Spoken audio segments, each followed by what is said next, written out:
So we conclude our focus on Russia by looking at an era known as the Cold War.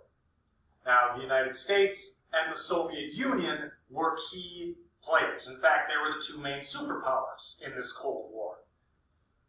With the continued threat of war and the need for quick and secret decision-making, the United States looked towards strong leaders and a national security state. Defense and intelligence agencies were often very powerful and unaccountable to Congress. And this led to an increased importance on what the U.S. President Eisenhower called the military-industrial complex, which was a combination of the armed forces, military research laboratories, and private defense industries that stimulated and benefited from increased military spending and Cold War tensions. Now, really, the epitome of these tensions was the image of the Soviet premier, Nikita Khrushchev, banging his shoe on the table of the United Nations, denouncing American imperialism. He banged his shoe and he announced, "We will bury you."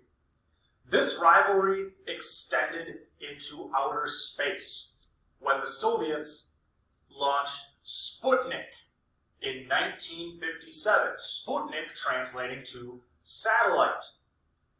The real fear is that the amount of rocket fuel needed to launch Sputnik and place it in orbit proved that Soviet missiles could reach the United States. The Americans responded by developing the Apollo space program, and the Americans did succeed in landing a man on the moon in 1969. This rivalry will lead to both sides pouring massive amounts of money into scientific research and led to an American emphasis on STEM, science, technology, engineering, mathematics in their schools.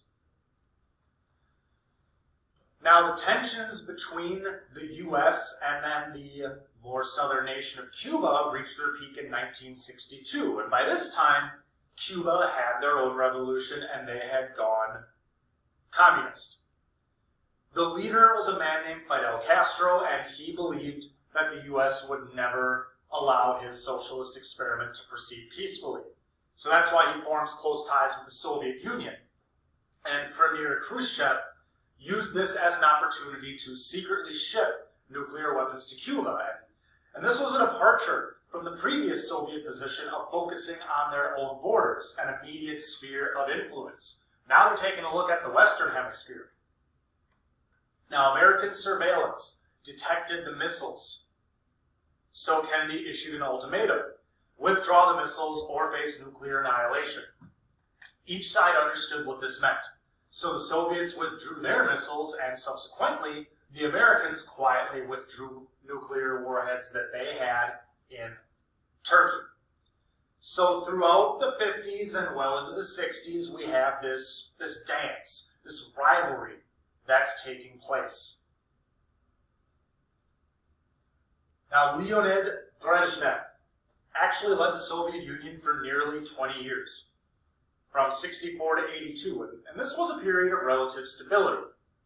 Now, basic needs were guaranteed for all Soviets. The pensions were secure, and all Soviets were even allowed to take an annual vacation. These basics were very sufficient for anyone who had lived through Stalin and World War II, where you didn't have much. But the younger generation wanted more.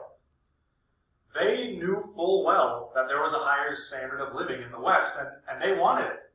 And it doesn't help that the Soviet Union's economy isn't all that efficient.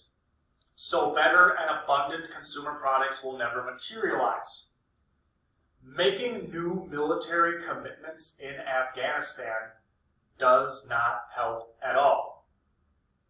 And when the Reagan administration increased military spending in the 80s, the Soviets just couldn't keep pace. Brezhnev died in 82, and the aging party members struggled to maintain order. Mikhail Gorbachev consolidates power and assumes control in 85, and he believed that the Soviets needed real change if they wanted to be saved. He called the time of Brezhnev an era of stagnation.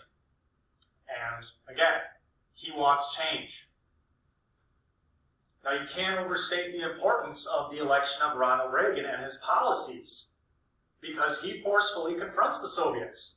Some were alarmed by his language, he referred to the Soviets as the evil empire, and European leaders balked at this and preferred language that spoke of a peaceful coexistence. Reagan himself even traveled to Germany in 1987. He stood in front of the Berlin Wall, and he declared, "Mr. Gorbachev, tear down this wall."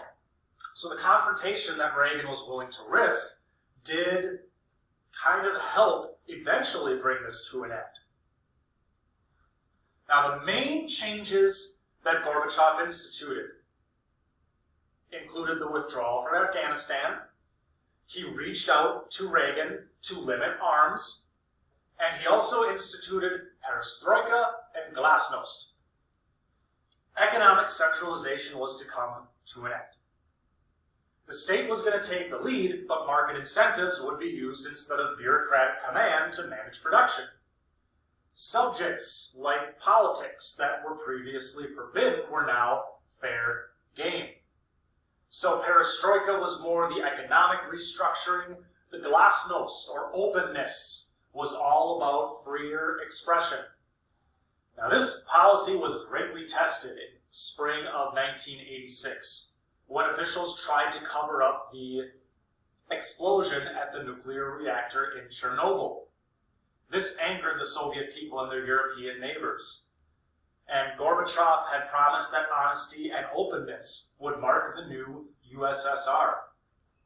Glasnost did work because speech and press were free, as they had been since the earliest days of the revolution. Perestroika failed to materialize because consumer goods were still in short supply, and Soviets had to wait in long lines still for necessities like milk, bread, and eggs. The difference is now they were allowed to complain about it. Glasnost is also seen as leading to the end of the USSR. Nationalism began to prevail as ethnic groups within the Soviet Union were allowed to speak out against Russian domination. So this led to increased nationalism in Georgia, Latvia, Lithuania, and Estonia. Gorbachev agreed to a treaty giving these republics de facto independence as a commonwealth with rule from Moscow. Now, in the summer of '89, pressure was placed on East German authorities to allow movement into the West after Hungary opened its border with Austria. Huge crowds gathered at the wall, and one gate was unexpectedly opened, allowing East Berliners to stream across. Shortly thereafter, the wall came down. Across Eastern Europe, there was a fear that soldiers might be forced to fire on these crowds of protesters. They did not do so, and the world rejoiced, and there was one last-ditch coup d'etat that was attempted in '91 by hardline communists. But huge crowds gathered to protect the government of the new Russian Republic, and the Communist Party was outlawed. Gorbachev's desire to find this middle ground between Marxism, Leninism, and market reforms had failed. And on January 1st, 1992, the Soviet Union ceased to exist. And this connects back to our earliest ideas about Russia, how Russia was an empire. This is often seen as the official end of this Russian